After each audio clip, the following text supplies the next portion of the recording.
Hi, welcome back to mass Mirudhula media. நான் உங்கள் Mridula.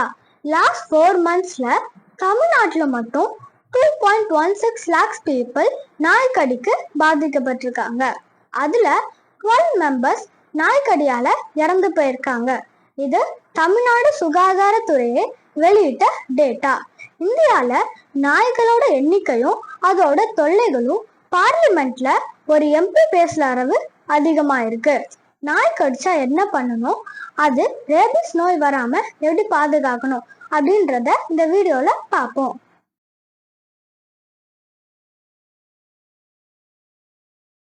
Rabies நோய் ஒரு வகை வைரஸ் கிருமியால் ஏற்படுகிறது.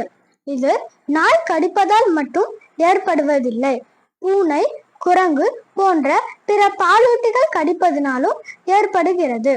லாஸ்ட் வீக் மதுரையில 24 years old ஒரு இளைஞர் பூனை கடிச்சதுனால இறந்து போயிருக்கிறது உங்களுக்கு ஞாபகம் இருக்கலாம்.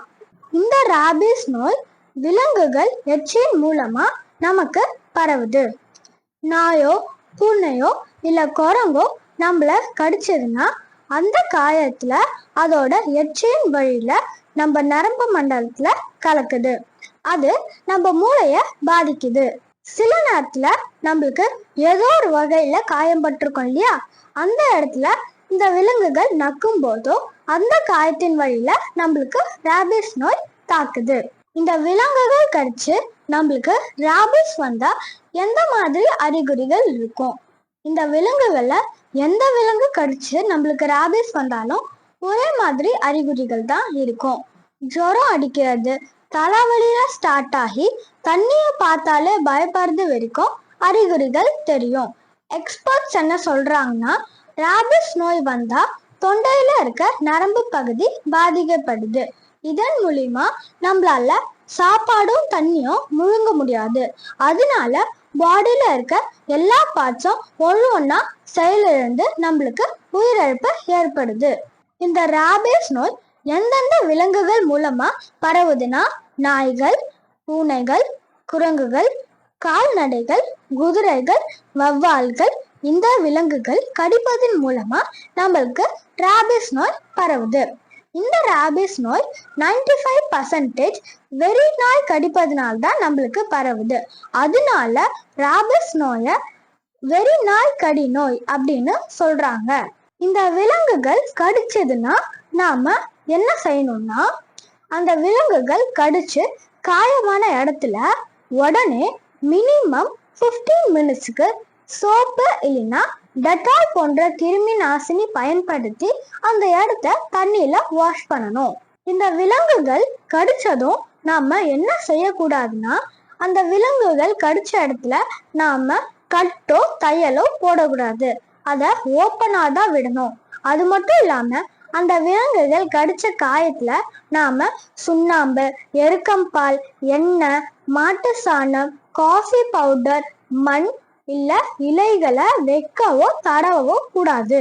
இந்த விலங்குகள் கடிச்சா லேட் பண்ணாம இமீடியட்டா பக்கத்துல இருக்க ஆரம்ப சுகாதார நிலையத்துக்கோ இல்ல கவர்மெண்ட் ஹாஸ்பிட்டலுக்கோ போலாம். அங்க ராபிஸ் தடுப்பூசி போட்டுக்கலாம். தொப்புல சுத்தி ஊசி போடுவாங்கன்னு சொல்லுவாங்க, ஆனா அப்படிலாம் இல்ல, கைகள்ல போடுவாங்க.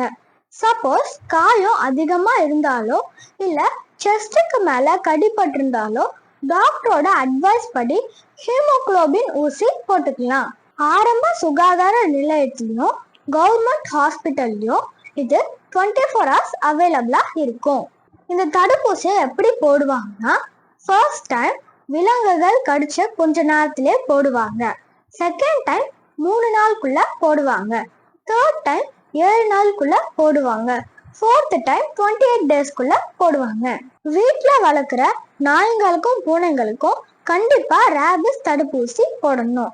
இது எப்படி போடணும்னா, ஃபர்ஸ்ட் டைம் 3 மாதத்துல போடணும்.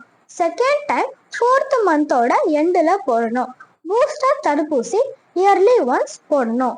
அது மட்டும் இல்லாம வீட்டுல வளர்க்குற நாய்களும் பூனைகளும் தெருவில் இருக்கிற நாய்களோடையும் பூனைகளோடையும் சேராம பார்த்துக்கணும். ஒருவேளை சோர்வாவும் சாப்பிடாமையும் இருந்து வீட்டுல இருக்கிறவங்கள கடிக்க வந்தா வெட்டினரி டாக்டர் கிட்ட செக் பண்ணணும். தெருவில் இருக்கிற நாய்களுக்கு ராபிஸ் தடுப்பூசி போடுறதுக்கான திட்டத்தை தமிழ்நாடு அரசாங்கம் செயல்படுத்தியிருக்காங்க.